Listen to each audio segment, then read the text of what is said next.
partir del 2020, la pandemia del coronavirus comenzó a azotar al mundo y en Argentina en particular se han sumado a esta epidemia las crisis económica y moral generadas por un gobierno inoperante, el mismo que nos ha recluido imponiéndonos una cuarentena excesivamente prolongada y muy dolorosa, la cual en las altas esferas del poder no se cumplió en absoluto. Las restricciones fueron tan tremendas que a miles no se les permitió despedirse de sus familiares gravemente enfermos o ya fallecidos. Y ante tanta desdicha, tampoco a los católicos se nos autorizó a concurrir a misa, debiendo participar en ella de modo virtual. Todo esto ha afectado nuestras sencillas vidas. Personalmente, y como muchos, he tratado de realizar algunas actividades diferentes a las que hacía antes de la aparición de estos males, como para distraerme de las permanentes noticias negativas que abundan en los medios. Por eso he cocinado en reiteradas oportunidades, a veces bien, otras no tanto.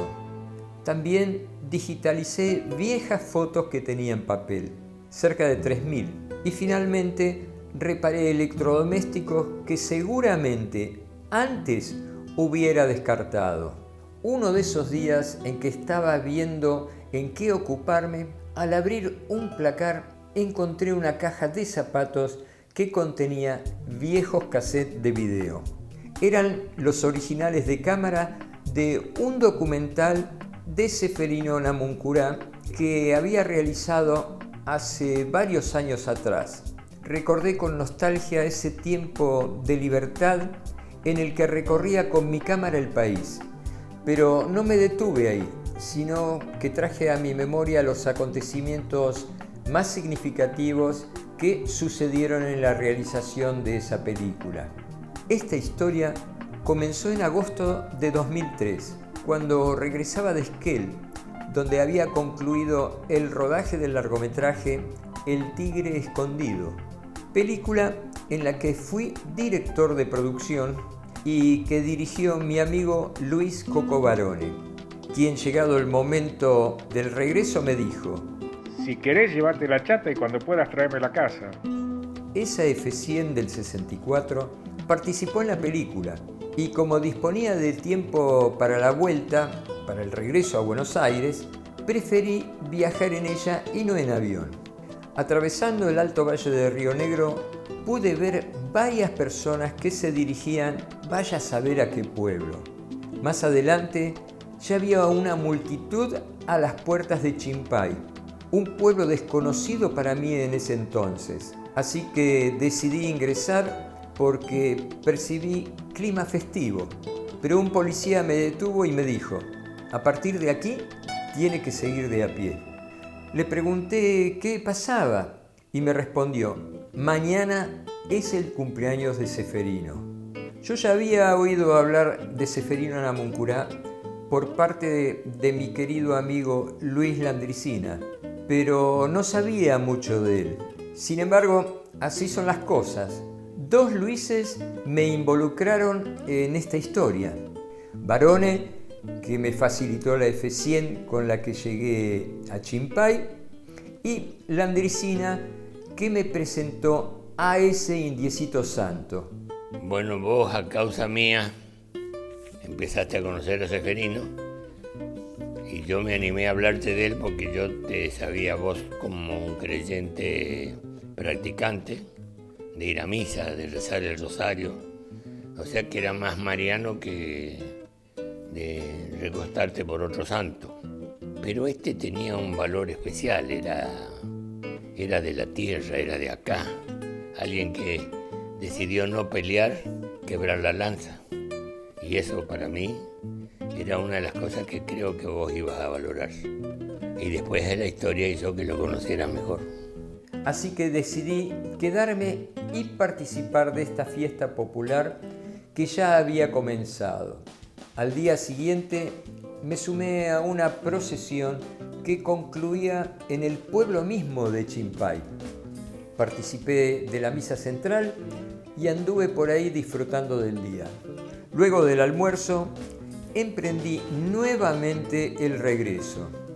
En la soledad de la ruta, mientras manejaba, me quedé pensando acerca de conocer más en profundidad la vida de este querido indio patagónico, Ceferino Namuncurá. Esa Ruta 22 fue el lugar en el que decidí realizar el documental en el que narré su vida. En esta peregrinación, encontrándome con tantas personas que vienen peregrinando, se reafirma en mí muchas cosas. Fui como descubriendo ese Ceferino. Para mí Ceferino de verdad es la realización de algo que yo estoy convencido, de que el Evangelio, que Jesús mismo es un don para la humanidad, y feliz aquel que lo descubre, porque ese don lo va a ayudar a ser más feliz él mismo y a construir algo nuevo a su alrededor. Dios en su bondad siembra esta semillita en nuestro corazón, esta semilla que Ceferino dejó que arraigue en su vida, la hizo crecer, y por eso ahora, a 118 años de su nacimiento, seguimos diciendo, caramba, si este Ceferino ha sido un gran muchacho porque ha sido humilde. Hay evidencias más que sobradas que el tránsito de un lado hacia otro lado de la cordillera, de pueblos pampeanos y patagónicos, y hablamos de la Patagonia tanto chilena, hoy chilena como hoy argentina, eran frecuentes desde el siglo XVII por lo menos. Esto se va a profundizar, este contacto, a partir del desarrollo que el ganado cimarrón adquiere en las pampas argentinas. Hace que cada vez se haga más frecuente la presencia de pueblos mapuches, de tribus mapuches, que se llamaba, o araucanos, sobre las pampas argentinas. Cuando se agota ese ganado cimarrón, el botín está en las estancias bonaerenses. Cuando nos adentramos en Ceferino, en su familia, no podemos obviar la famosa cuestión de la conquista del desierto. En principio, bueno, hay un primer equívoco, ¿no es cierto?, que es desierto. Lo desierto se ocupa, no se conquista. Había tierras pobladas por etnias aborígenes que venían en un largo proceso de reconfiguración étnica y que había puesto ya en el desarrollo que había alcanzado la economía rioplatense, la economía pampeana, la vinculación que ya había adquirido con los mercados internacionales, la pretensión de insertarse en el mundo un poco a la semejanza en una imagen de civilización que, mirando como espejo a Europa algunos, a Estados Unidos otros, esto era insostenible, era imposible de pensar en la coexistencia de estos dos mundos, el mundo aborigen y el mundo civilizado o el mundo blanco. En un momento o en otro, este proceso tan cruento tenía que llegar. Era imposible pensar en una nación moderna que se insertara en el mundo, que tuviera que pactar con otras tribus a través del negocio pacífico u otras herramientas, tuviera que pactar una coexistencia, digamos. Esto no se podía dar ni en la Argentina ni en ningún otro lugar del mundo, lamentablemente. Pero sí cabe señalar, me parece que es importante señalar, que respecto desde el lado del Estado Nacional, no había un pensamiento único, una única solución, una única receta de qué hacer. Todos podían coincidir en que el Estado Nacional debía desplegarse en toda su extensión, con toda su pretensión de soberanía. Y esto era innegociable, en esto coincidían todas las posiciones. Los historiadores del siglo XIX y buena parte del siglo XX, respecto de estos indios, hay una permanente pretensión de saber si se sentían, si eran chilenos o si eran argentinos, ¿no? Y si tenían actitudes duales, tratan de verlo como si fuera, digamos, una actitud traicionera, o una taimada, digamos, como más de una vez uno lo encuentra en esas páginas. En rigor, estos hombres, estos caciques, eran hombres de Estado, eran políticos, que tenían una obligación, preservar en la medida de lo posible su territorialidad, es decir, un espacio para su gente, el espacio que su gente precisaba para poder sobrevivir, desarrollarse culturalmente, socialmente, familiarmente. Entonces, esta es la misión de ellos. Y estos caciques, en rigor, lo que tratan de hacer es de encontrar la mejor posición para su gente. Si esa posición, y es muy difícil manejarse como en un filo de una navaja, si se declaraban súbditos chilenos o súbditos argentinos. Algunos caciques van y vienen de acuerdo a las circunstancias. Y yo creo que en lo más profundo, lo que está señalando ahí Namuncurá es su opción política. Él como dirigente político, que tenía la responsabilidad de velar por el futuro de su gente, encuentra que el mejor posicionamiento en ese momento era declararse argentino. Manuel es cierto que intervino mucho en el deseo de poner la actitud bélica con el ejército argentino y prestar su rendición. Intervino un poco la actitud del padre Milanesio, que estaba en Roca en esos días, y Manuel había mandado a embajadores de él para conversar con las autoridades del fuerte Roca.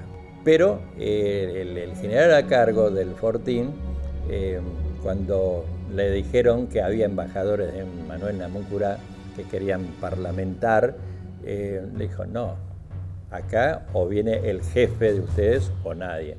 No los quiso recibir. Entonces estos embajadores no podían ir con esa respuesta a Manuel, tenían que llevarle algo más concreto.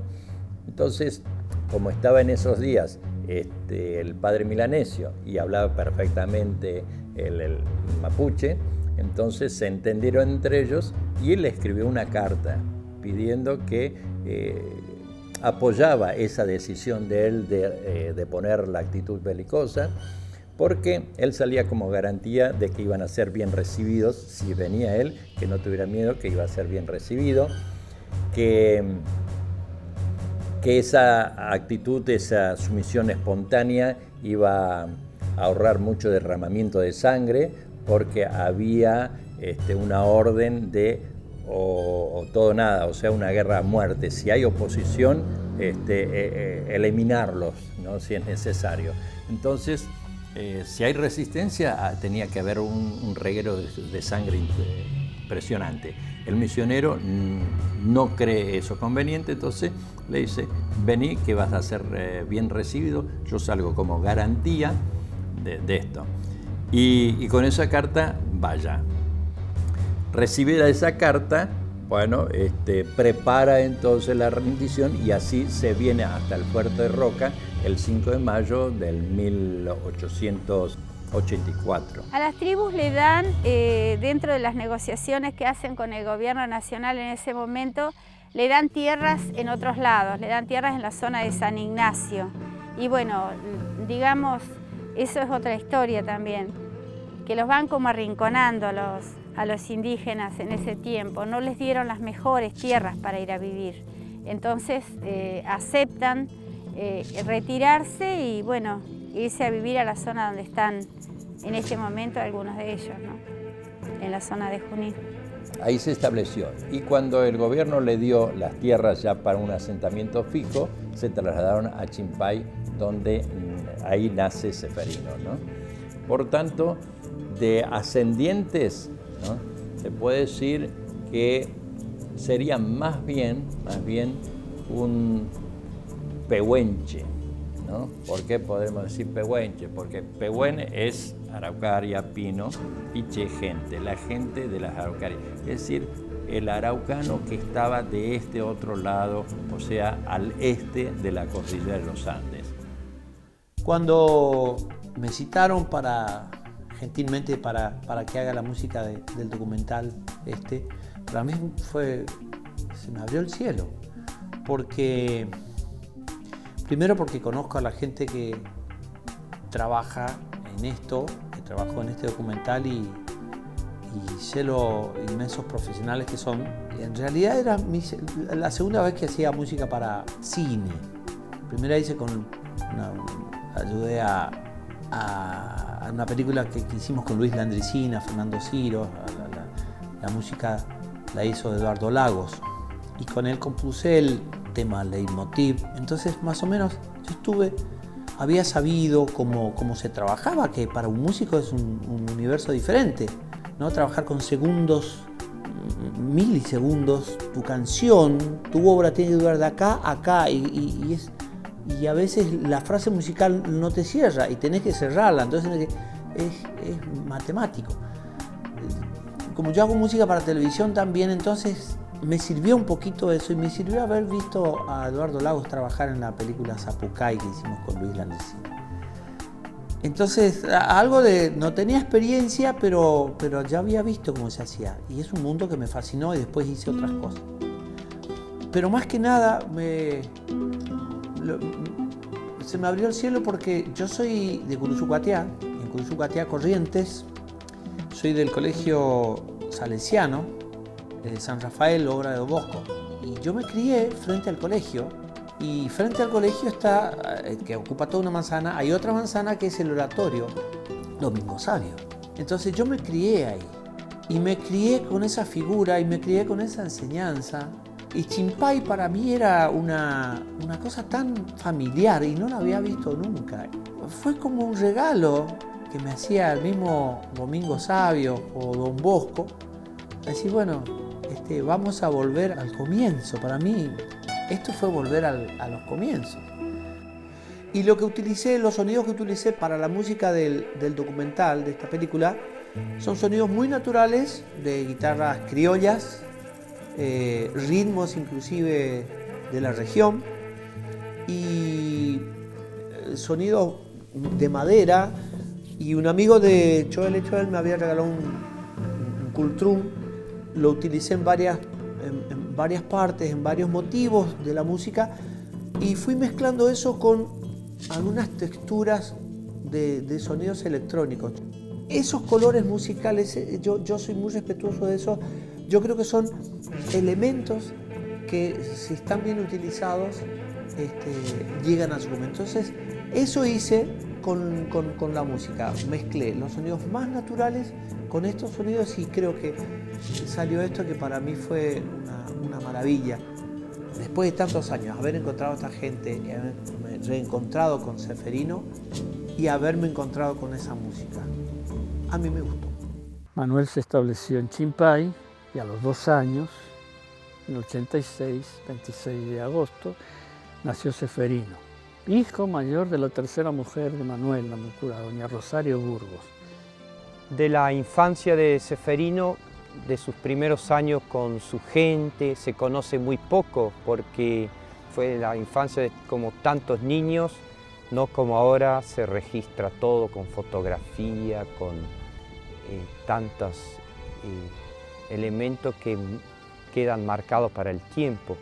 Pero una anécdota que se recuerda es Ceferino de pequeño, estando junto al río, se cae en el río Negro, lo va llevando por delante y bueno, salva milagrosamente de las aguas. Y bueno, con el tiempo esta anécdota que seguramente su mamá o alguna de la familia repitió, con el tiempo se lee esta anécdota como un signo de la providencia de Dios que quiso salvar de las aguas a este niño porque Ceferino estaba llamado a una misión tan grande que está cumpliendo ahora. El padre Milanesio, que fue el gran misionero que recorrió esta zona, es probablemente el que bautizó a Ceferino, porque su acta de bautismo se conserva en Patagones, que era la cabecera, podríamos decir así, de donde partían y volvían los misioneros. Entonces ahí se registra el bautismo de Ceferino, que de verdad da gusto pensar cómo esta celebración del bautismo marcó la vida de Ceferino. ¿De Ceferino? Que fue un hijo de un cacique que ya se entregó a la mansedumbre. Porque acá estas tierras, según la historia nuestra y lo que hemos rescatado así por conversaciones de los viejos, estas tierras eran todas mapuches, las defendían a muerte. Pero ¿qué iba a hacer en esos años el pueblo mapuche si no sabía ni manejar un machete? Cuando vinieron las invasiones españolas, lo que hacían era degollar pueblos enteros. A lo que es, como quien mata perdices, a garrotazo. Entonces, algunos se dispararon, los del norte se dispararon para el sur y se poblaron por tierras más para adentro y se fueron apartando las familias, doblegados ya vencidos.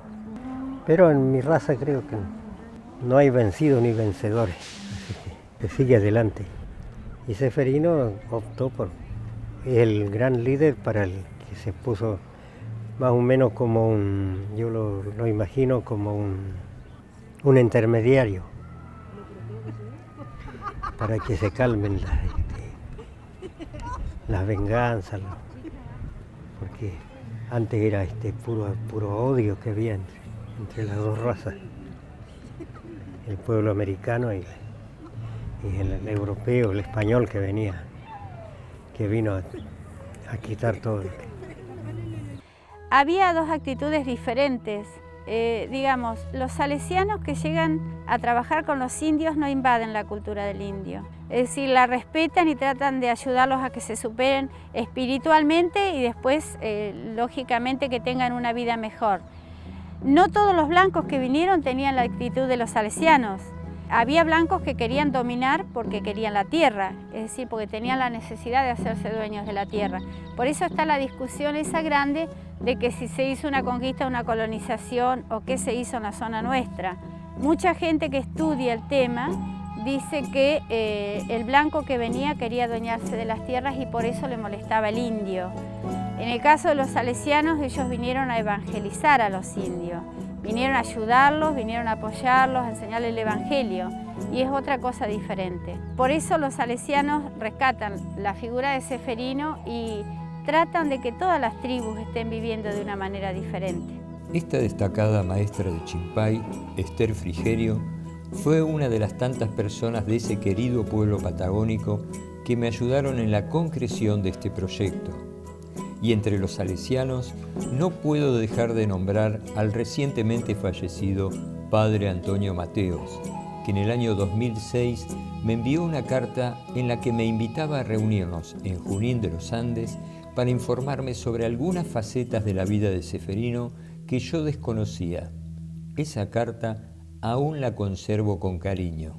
Se ve que en las largas noches de Chimpay, del invierno sobre todo, que son las noches tan largas, a la lumbre, al amor del fuego en las noches, y Manuel Namuncurá o los ancianos contarían todas las cosas de cómo era antes, de modo que él poseía no solamente conocimiento de su situación actual, sino de la historia que habían vivido. Y entonces de él es esta frase que lo define de una vez para siempre: papá, nosotros que hemos sido los dueños de todas estas tierras, vea qué condición hemos sido reducidos, porque realmente pasaban penurias, frío, no tenían para vestirse, hambre, qué sé yo.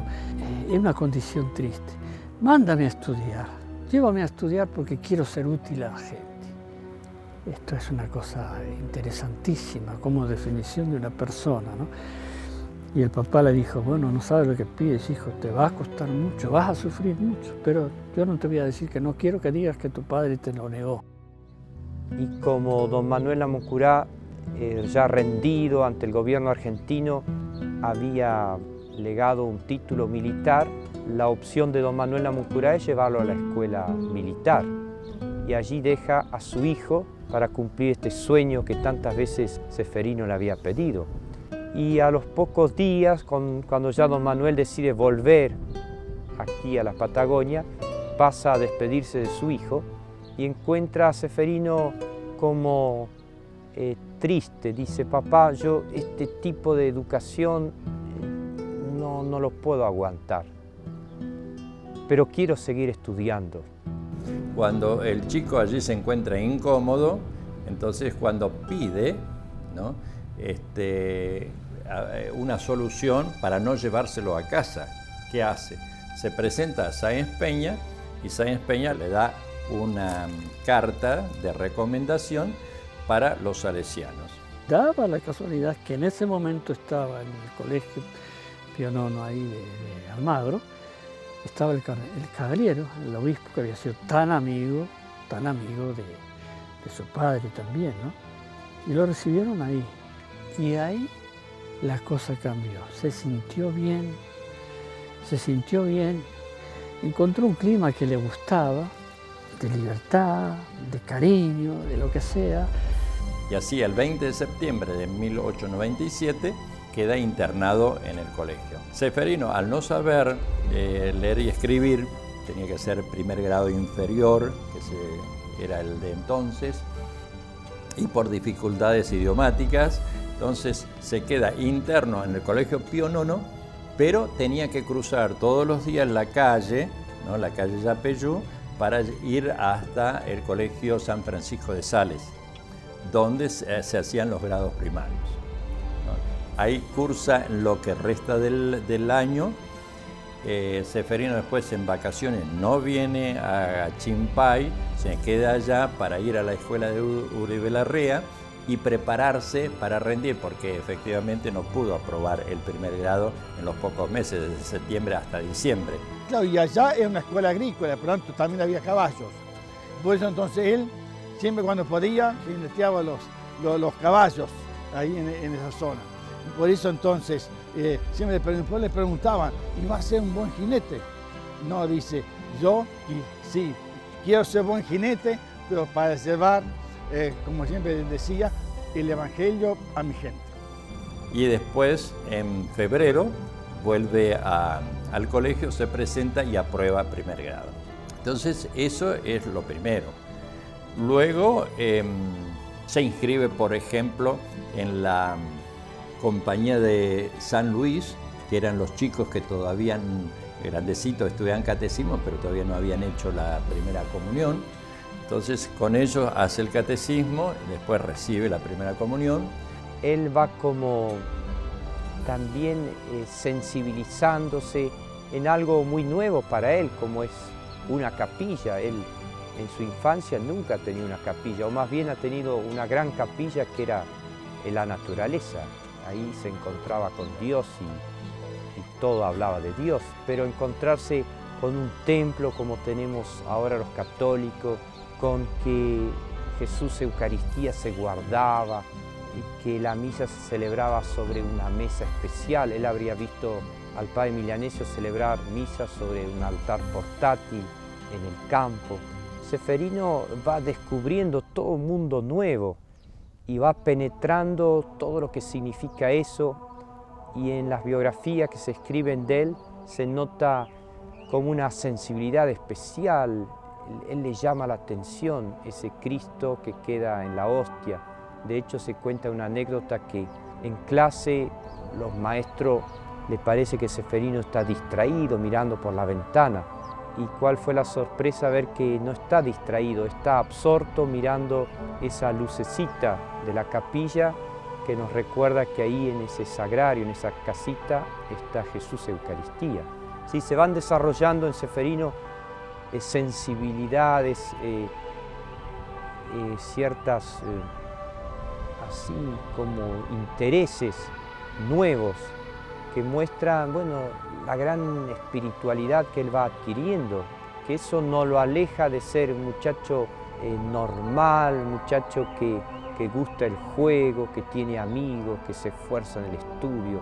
En ese colegio fue compañero de Carlos Gardel. Ahí comenzó su enfermedad, porque al sacarlo de su tribu, él enfermó de tuberculosis y lo trajeron al colegio San Francisco de Viedma, donde él fue el colegio donde más tiempo estuvo, porque pensaban que iba a hacer el aire más puro, que lo iba a ayudar para beneficiarlo con su enfermedad. Así que en el colegio San Francisco de Viedma fue el colegio donde él más tiempo estuvo. Seferino quería ser sacerdote, pero cuando le toca con todos sus compañeros que se trasladan del lugar para estudiar para sacerdotes, él no puede ir con ellos. Y no puede ir básicamente por su enfermedad. Y su enfermedad es un producto de la miseria en la que vivió acá, porque la tuberculosis era una característica que tenían los indios, es decir, el frío, la mala alimentación, la vida mala que hacían. Y bueno, y él sin embargo acepta, digamos, el destino ese, acepta no poder ir y sigue apoyando a los mismos que después van a ser sacerdotes y que van a hablar bien de él. Seferino, después de haber estado en Viedma, su paso por Fortín Mercedes fue muy chiquito, apenas un día, que pasó con el cardenal Cagliero, que ya lo llevaba a Roma, pensando que allá la medicina iba a estar mucho más avanzada y que iba a poder curarse. Se lo comunican al padre, ¿no? El padre estaba de acuerdo con eso, porque fíjense que cuando el padre se entera de que Seferino quería ser sacerdote, misionero, él dice sí, y le voy a edificar una iglesia en San Ignacio para que él ejerza desde allí. O sea que contó con la autorización, la benevolencia del padre en esa vocación que hacía. Por eso la correspondencia después desde Italia allí es muy fluida. Los sentimientos que Seferino le pone, tus sentimientos muy nobles, muy altos, ¿no? Hay una muy buena relación. Que dice que mal impresionó a Seferino, que todavía cuando iban navegando allá cerca, de España, Francia, Italia, y dice que veía sobre todo las poblaciones que cada uno tenía ya su iglesia, ¿no es cierto? Había algunas de las hermosas catedrales que había, ¿no? Y entonces Seferino realmente se lamentaba, decía, ¿cuándo llegará que también acá, en la Argentina y en la Patagonia, pudiéramos tener, dice, que cada población tuviera al menos su pequeña iglesia o capilla, dice, para que todos pudiéramos ser hijos de Dios y ofrecer, ¿no?, nuestras oraciones en un templo para ser dignos hijos de Dios. Cuando fueron a Roma, Monseñor Cagliero los llevó a visitar nada menos que al mismo Papa, que era Pío X, y él le leyó cabalmente un pequeño, podemos decir, discursito al Papa, y al Papa le agradó muchísimo, quedó muy contento, ¿no? Y además, él se decía siempre príncipe, no sé, la Patagonia, y por eso entonces el Papa, cuando estaban haciendo todos los salesianos, a él lo llamó y le dio una medalla que estaba siempre reservada para los príncipes y los reyes. Y hay una extensísima carta de 14 carillas donde él queda impactado con la visita que hizo al Papa, ¿no? Eso y la fiesta de la Inmaculada quedaron grabadas. Y en Italia estuvo en Turín, no mucho, unos meses, no sé si fue más de un mes, estudiando, sí, pero después ya lo trasladaron a Roma, el clima parecía que era mejor, estuvo en un colegio salesiano fuera de la ciudad de Roma, y después, bueno, cuando ya la enfermedad era tan grande, bueno, vino a este hospital donde estuvo, no alcanzó un mes, fueron, no sé si 20 días que estuvo ahí internado, y fue donde murió. A Seferino estos fueron experiencias muy fuertes, donde él sintió como su amor a Jesús, a la iglesia, en un momento donde su salud se veía tan deteriorada. Había signo de ese Dios que no lo abandonaba, que bueno, en su vida así, no sin problemas, sintió siempre la presencia de Dios. Todos los que conocieron a Seferino han quedado impresionados del contacto con él. Y en esto hay testimonios coincidentes de gente de distinta extracción ideológica, digamos así, de distintas edades, de distintas condiciones sociales, etc. Sin embargo, después de su muerte, aparentemente como que hay un periodo inmediato de olvido de él. Hay un clérigo chileno, gracias al cual se van a poder preservar sus restos, porque llega un momento en que corren peligros de ser llevados porque pasa un determinado número de años y bueno, van a la fosa común, y entonces bueno, este chileno es quien hace los trámites, etcétera, para que los restos de Ceferino poder preservarlos. Y aquí, en Buenos Aires, hay también quien comienza, sobre todo el padre Vespiñán y el padre Pedemonte, a rescatar su memoria. Y entonces, bueno, a interesarse de por qué no se juntan los datos, no se escribe su vida, y bueno, de esta manera se comienza a rescatar la figura de Ceferino. Actualmente los restos se encuentran en el bautisterio del Santuario María Auxiliadora en Fortín Mercedes. Desde el año 1924 han sido depositados aquí en Fortín Mercedes, primero en una capilla que está aquí al lado, ustedes tal vez la habrán observado, donde están los restos del Fortín, fueron traídos de Italia. Ustedes saben que Ceferino falleció en Italia en el año 1905, fueron traídos de Italia y depositados aquí. Luego, con el tiempo, fueron traídos aquí al santuario de María Auxiliadora y estaban depositados, como ustedes ven, en ese hermoso cofre que hoy hemos abierto para su reconocimiento. En mi caso, la participación en la producción de programas de televisión o cortometrajes o películas siempre me ha llevado a momentos de alguna manera exclusivos, estar en lugares donde nadie ha estado o en situaciones poco comunes. En el caso de la historia esta con Ceferino, yo también he sido alumno salesiano y prácticamente la historia de Ceferino la teníamos incorporada en el colegio, en la Escuela Agrotécnica Salesiana, primero en Ferrey y después en Uribe Larrea, donde también estuvo Ceferino. Y bueno, la amistad con Pipo me llevó a estar en momentos especiales de esta película y en la historia de nuestro personaje. Y fue justamente cuando se hizo la exhumación de los restos de Ceferino en Pedro Luro, que me tocó estar ahí de cámara y ayudando y haciendo algunas otras cosas, y que en el momento a veces uno con la vorágine del trabajo, de preparar las cámaras, tirar los cables, esas cosas, uno no alcanza a tomar dimensión de lo que está viviendo. Pero en ese momento yo sí sentí que estaba viviendo un momento histórico. Realmente, haber escuchado permanentemente en el colegio la historia de Santo Domingo Sabio, la historia de Don Bosco y por supuesto la historia de Ceferino, me hizo sentir muy fuerte ese momento, porque estaba viviendo un momento histórico de una historia que yo la escuchaba de chico y la tenía incorporada. Entonces, esos días que hemos vivido ahí en Pedro Luro y después en Chimpay también, fueron momentos que yo los viví realmente como un hecho histórico y no solamente como una producción de un cortometraje, un largometraje, que a veces uno no le presta atención a esas cosas, ¿no?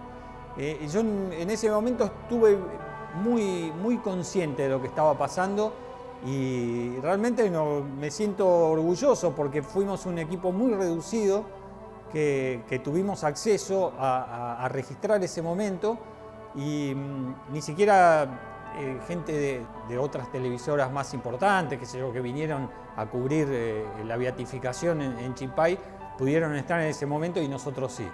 Realmente me queda un recuerdo muy fuerte, muy grabado de la exhumación de los restos y de la beatificación de Ceferino.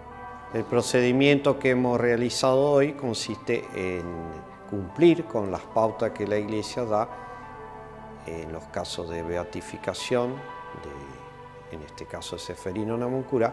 Se debe trasladar la urna a un lugar adecuado, abrirla, constatar el estado en que está y luego con un personal médico idóneo hacer el reconocimiento de toda la osamenta, ¿no? Ver las faltantes, tomar algunas medidas, etc.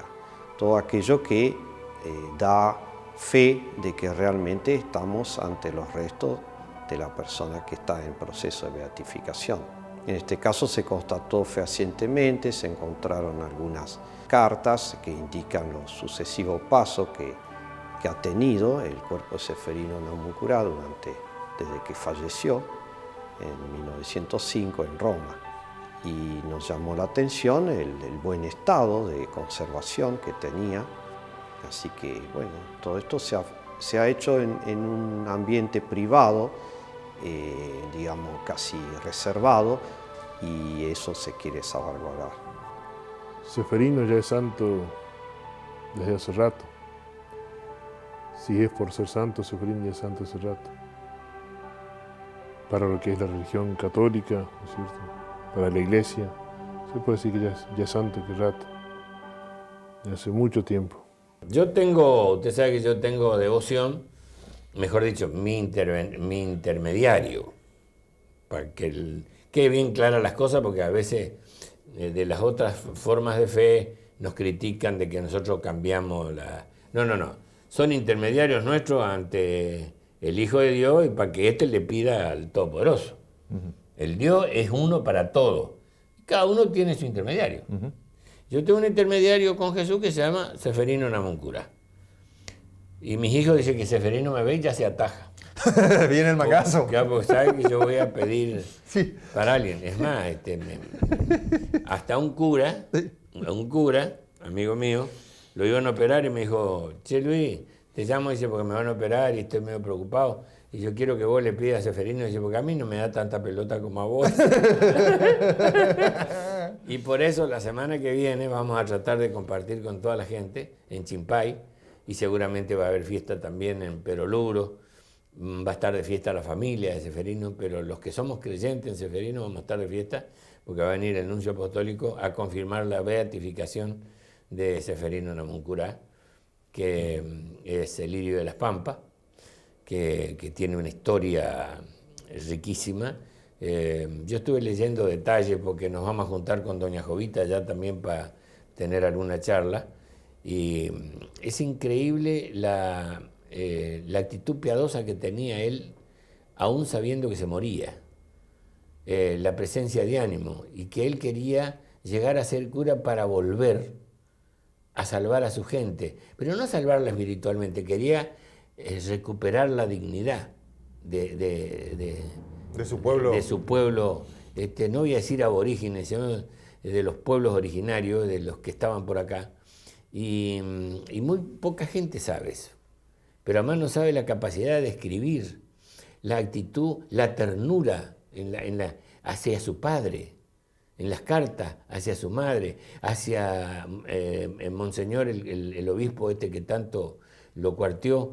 Las cartas, yo he leído algunas de las cartas, es impensado que un muchacho de 19 años, ya agonizando, estuviera tan asistido por la fe para no perder de vista la esperanza, ¿no? Y él sabía que se moría, pero no estaba enojado. No estaba enojado. Estamos esperando que venga la señora Valeria, que es la mujer que ha recibido la gracia del milagro por la intercesión de Ceferino. Así que es una experiencia muy especial, muy única, es una experiencia religiosa. Así que vamos a esperarla con mucha tranquilidad, con mucha calma, y cuando ella venga, vamos a hacer especialmente silencio para escucharla, ¿sí? Ceferino, el contacto que yo tenía era de muy chica, y siempre me llamó la atención su mirada, que me parece realmente un alma transparente.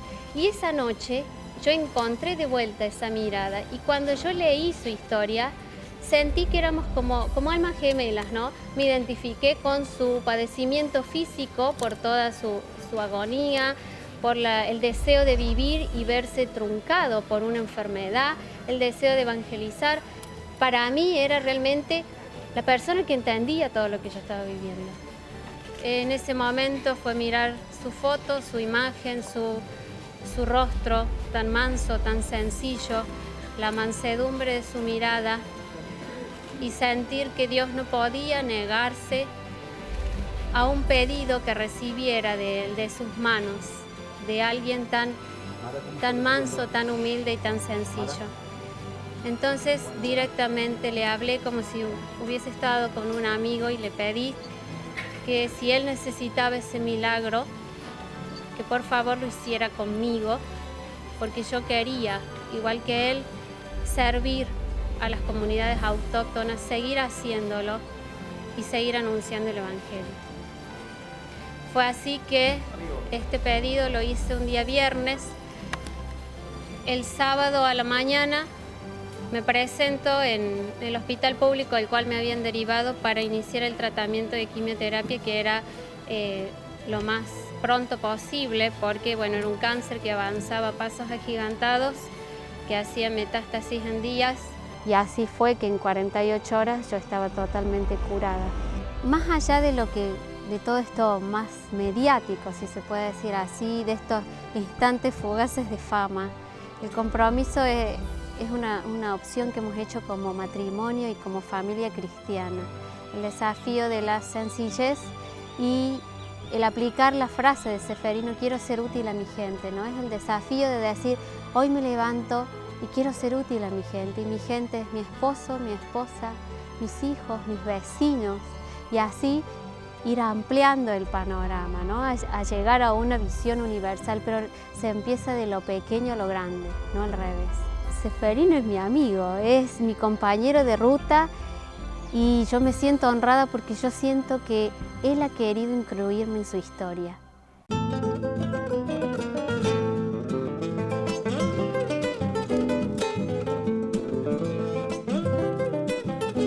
La gente de la comisión que estaba organizando todo aquello para que no hubieran tumulto, esas cosas, pero había cosas que eran, digamos, inevitables. Me veían a mí, se armaban revuelos y por ahí se rompían las filas, qué sé yo, para sacarse una foto, para pedirme un autógrafo. Entonces me traen como escondido a la carpa donde estaban las jerarquías católicas, los obispos, algún cardenal, qué sé yo, y todos los curas que venían de distintos puntos del país a participar en un hecho trascendente. Y resulta que cuando vieron que yo estaba ahí, ellos son los que se querían sacar la foto. Y entonces alguien me dijo, no sé si ganamos con venir para acá. No, le digo, no hay problema, a mí no me molesta sacarme fotos, pero acá son más pocos. Afuera hay miles. Fue un honor para mí que los descendientes de Ceferino vengan a saludarme y abrazarme.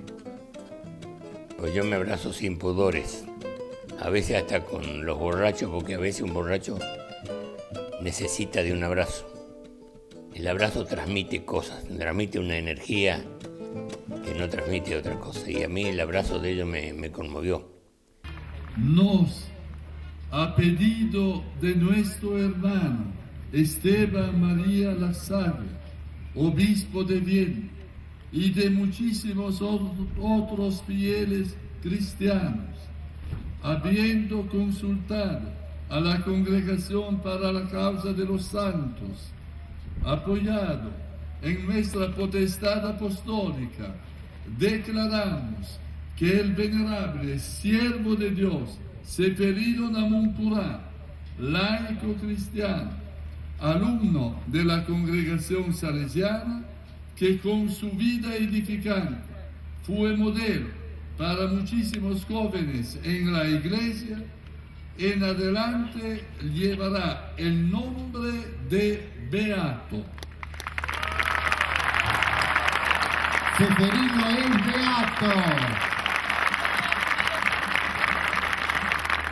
Su fiesta se celebrará el 26 de agosto, día en que nació, en lugares y según formas en que cada año se pueda oficiar. En el nombre del Padre, y del Hijo, y del Espíritu Santo. Amén.